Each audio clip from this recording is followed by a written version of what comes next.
मांग के नियम के अपवाद, यानी कि वो कौन से कारक होते हैं जो मांग के नियम को तोड़ देते हैं, मांग का नियम का खंडन कर देते हैं।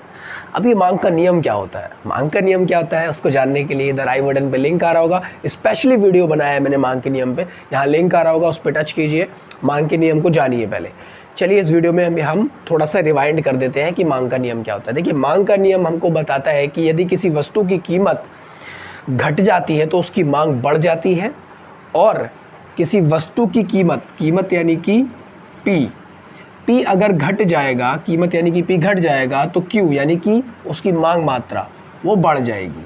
और अगर किसी वस्तु की कीमत बढ़ जाती है, ऊपर जाती है, तो उसकी मांग जो है नीचे आ जाती है।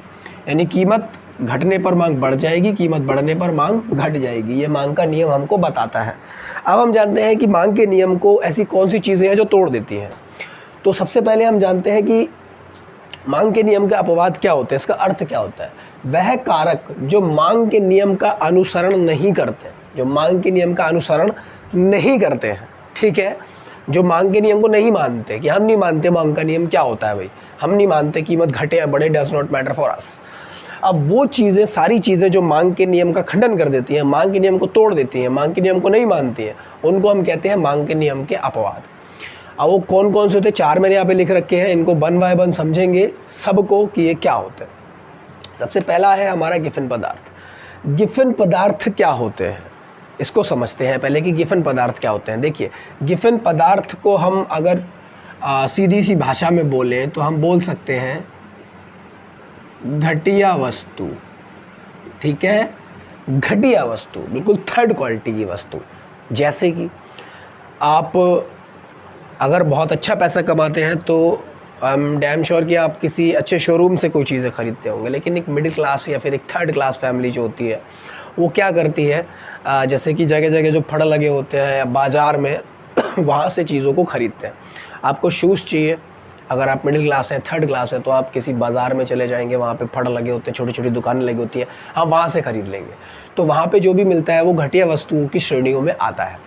अब वहाँ पे होता क्या है कि घटिया वस्तुओं में एक प्रॉब्लम होती है कि अगर हम बाज़ार में गए, ठीक है, और हमने देखा कि उसकी कीमत है, भाई शूज़ की कीमत है वो घटिया ही, पर अगर उसकी कीमत ज़्यादा है तो हमें लगेगा यार चीज़ बढ़िया है, यानी कि हम उसको ख़रीद लेंगे, उसकी डिमांड बढ़ जाएगी।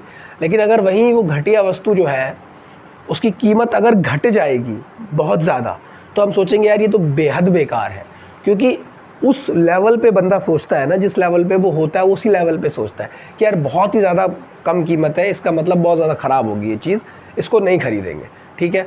और अगर वहीं पे बंदा सोचता है कि यार इसकी कीमत इतनी अच्छी है, तो हो सकता है कि मतलब इतनी ज़्यादा कीमत है तो हो सकता है चीज़ बढ़िया होगी, तो वो ख़रीद ले। तो घटिया वस्तु जो होती है इसका कीमत के साथ जो है ना वो घनात्मक संबंध होता है, यानी कि कीमत अगर इसकी ज़्यादा होगी तो उसकी डिमांड बढ़ जाएगी, और अगर इसकी कीमत घट जाएगी तो उसकी डिमांड भी घट जाएगी।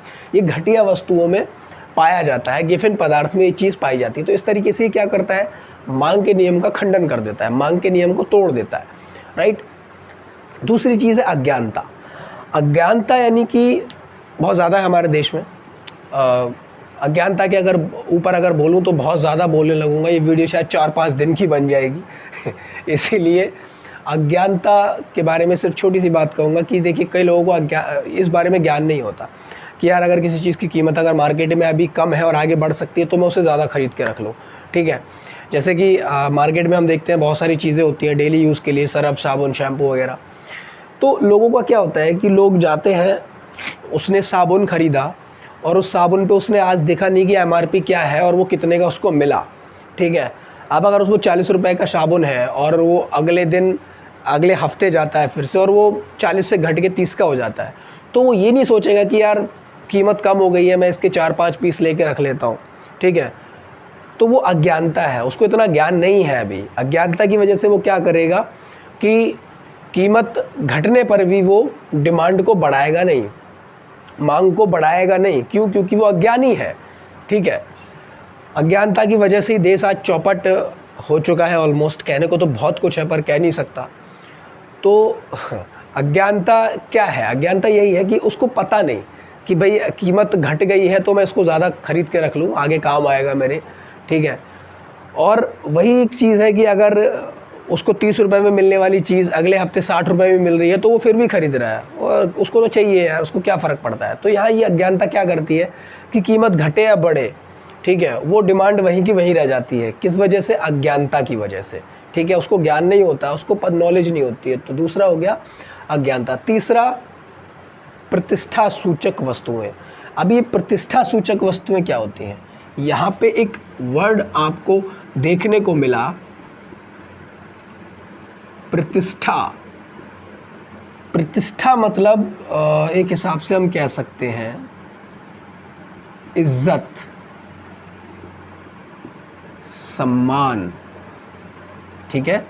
प्रतिष्ठा मतलब इज्जत, सम्मान हासिल करने वाली वस्तु है ना। प्रतिष्ठा सूचक, जो प्रतिष्ठा की सूचक होती हैं, इज्जत की सूचक होती हैं, सम्मान को दर्शाती हैं। अब वो वस्तुएं क्या होती हैं? जैसे कि हम देख सकते हैं कि धोनी ने जिस बैट से छक्का मारा था वर्ल्ड कप 2011 के फाइनल में, 6 मार के जिस बैट से जिताया था, तो उसकी कीमत कितनी थी? बहुत बड़ी, अच्छी खासे पैसों में नीलाम हुआ था। तो वो जो बंदे ने ख़रीदा, उसने क्यों ख़रीदा? क्योंकि उससे उसकी प्रतिष्ठा बढ़ी, उसकी इज़्ज़त बढ़ी, उसका सम्मान बढ़ा, ठीक है। कोई भी ऐसी चीज़ जिसकी नीलामी होती है, किसी के घरों में, आप बड़े बड़े लोगों के घरों में देखेंगे कि 10-10 लाख की पेंटिंग लगी हुई होती है। वो पेंटिंग जो हम जैसे मिडिल क्लास लोगों के लिए उसका कोई मायना नहीं है, कोई मतलब नहीं है। अगर हम लोगों को 10 लाख रुपए मिले तो हम सोचेंगे कि यार कोई अपना कारोबार खोल के बैठ जाए, कुछ अच्छा काम कर लें। 10 लाख रुपए बहुत बड़ी रकम होती है, बट बड़े बड़े लोगों के घर में देखेंगे आप।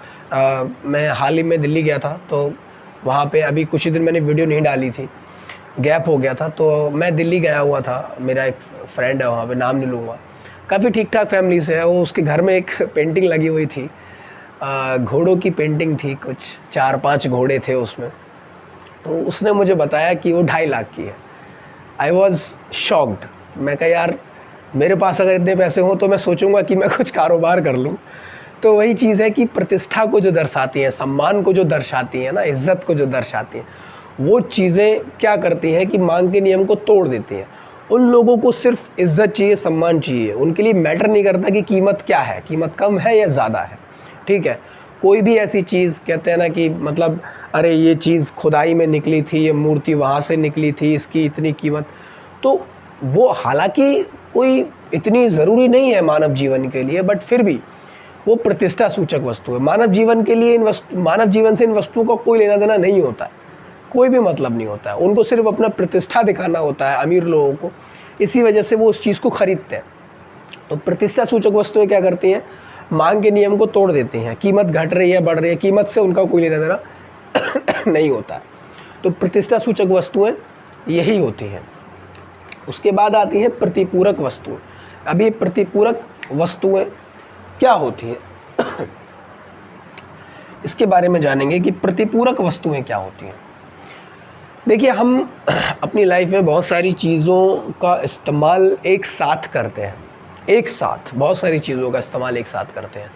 अब जैसे कि अगर आपने कार ख़रीद ली, मान लीजिए कि आपने कार ख़रीद लिया, आप कार चलाते हैं, तो अब भैया जब आप कार चलाते हैं तो पेट्रोल के दाम बढ़े या घटे, डीजल के दाम बढ़े या घटे, सीएनजी के दाम बढ़े या घटे, यू हैव टू बाय, ठीक है, आपको खरीदना पड़ेगा।